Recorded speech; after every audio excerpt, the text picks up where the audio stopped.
Hi guys, for today's video, ipapakita ko sa video ito ang pagbukas ng isang karton o pagbukas ng karton ng may laman na karne ng karnero. At ipapakita ko rin dito sa video ito kung paano ko siya dinivide o paano ko siya inilagay sa mga plastic at kung ilan ang bawat isang supot. Tara, samahan niyo ako. Bubuksan ko itong pinadeliver ng amo ng laham or karnero. So, bago ko ito buksan, magsusuot muna ako ng gloves. Ayan. Dahil wala si among babae, ako na muna ngayon ang mag-repack nito.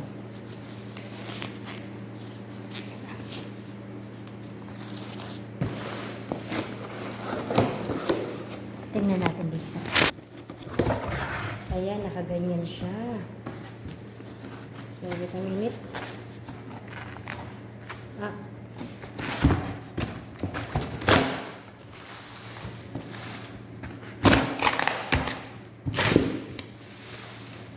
Ayan. So, dapat na plato siya. Sayon ka. So, ayan guys, nakita nyo na ha.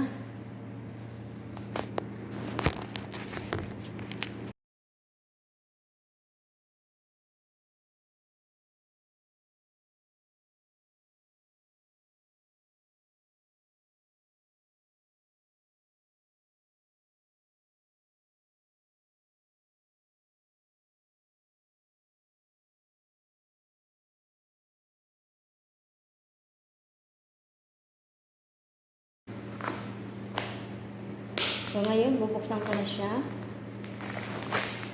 Ayan. Buksan ko muna to para pag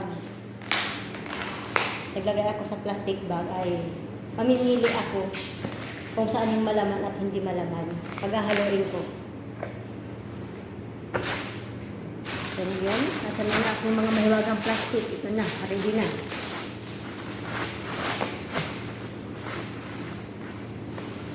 One, 2, 3, 4, 5,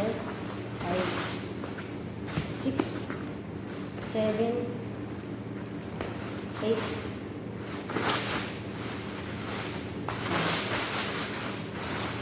ginawa ko na muna 8 pieces. So, mamaya, kung may matira,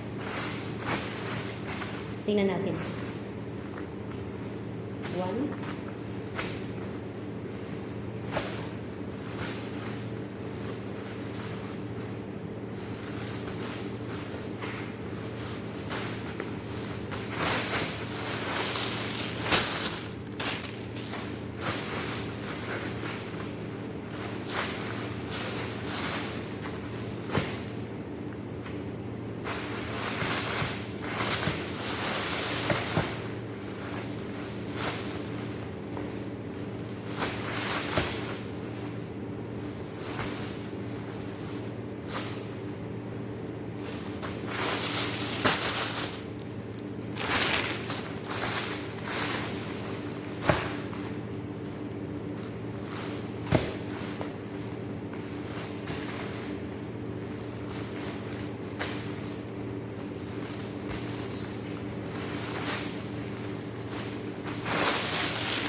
Ayan guys.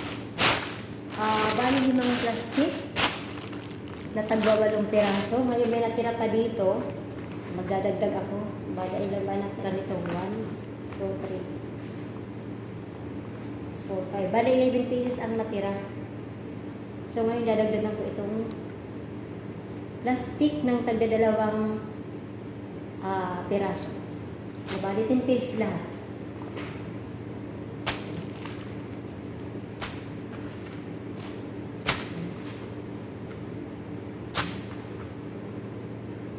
So ngayon guys, dahil 11 pieces nga ang natira, may natira pa nitong isa, ang isang plastic kit ay magiging 11 pieces. Ayan. Ayan, bubuksan ko naman itong laman loob. Kasi gusto ni bossing ay, gusto ni madam ay yung isang plastic o yung tigi isang plastic ay mayroong mga taba. Ayan. Babadgetin ko to sa 5 plastic.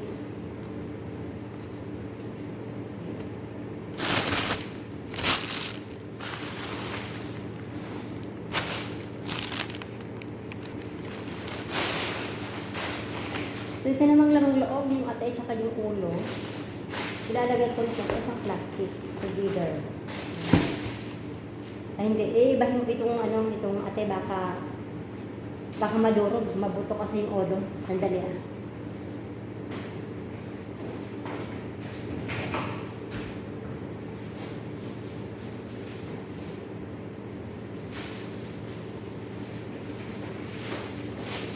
Buang muna ko ng plastic. Tapos ilalagay.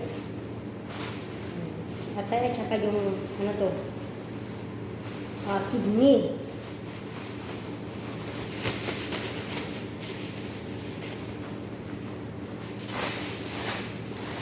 Pero pinasama ko pa rin sa dito sa isang plastic.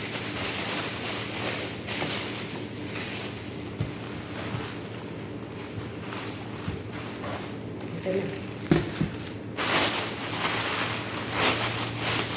Tapos ngayon, i-close ko na siya.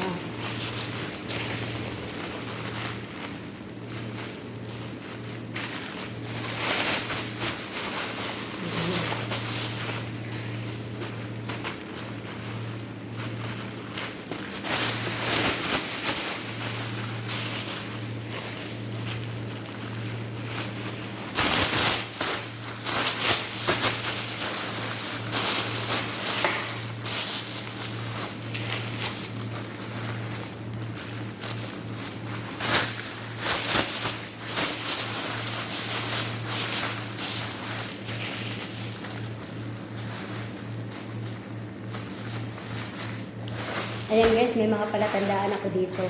Itong, wait, naiba itong isa. May mga palatandaan ako dito guys. Itong mga ganito, napahaba ang tali. Ibig sabihin yan ay yung laman. Ito naman ganito, yung nakatabing ganito, ibig sabihin nito ay yung ulo at saka yung atay at saka kidney. So ngayon guys, ang gagawin ko nito, dadalhin ko ito sa storage room dahil nandoon ang aming ref. Kailangan ko ng tray. Ito na guys ang tray. Nakakuha na ako. So ngayon, ilalagay ko na itong mga karne dito sa tray.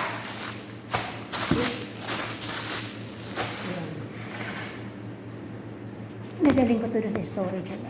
Diyan ako dadaan.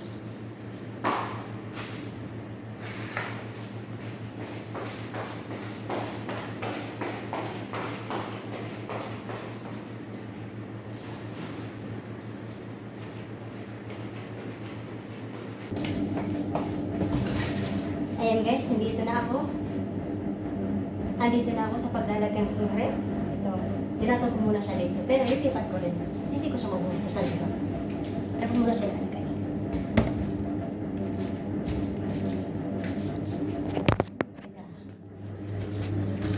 Tingnan natin. Hello. Ayan, binuksan ko na guys. Tika muna at hindi ko siya ma-open. Lagyan ko siya ng ganito. ba? Kunin ko muna guys yung lumang karni ng karnero. Ito yung ulo niya.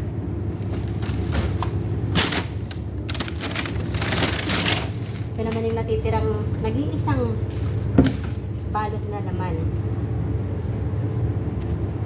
Kukunin ko itong tray na may lamang mga karnero. Atong balito. So ngayon guys, teka. Dalhin ko to dito sa cellphone. Ayan, para makita nyo kung saan ko siya ilalagay. Dito ko siya ilalagay. Para sa dati yung pinagalan.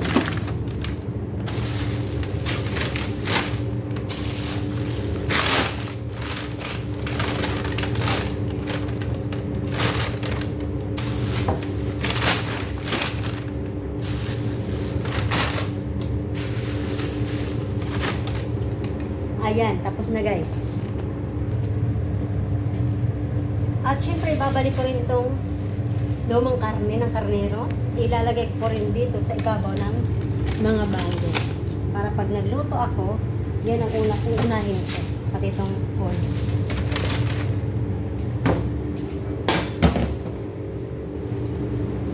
Ngayon, alisin ko itong pinangtukod ko dito. Ayan. Tinukuran ko siya ng ice para hindi siya sarap agad. Tapos na ako guys.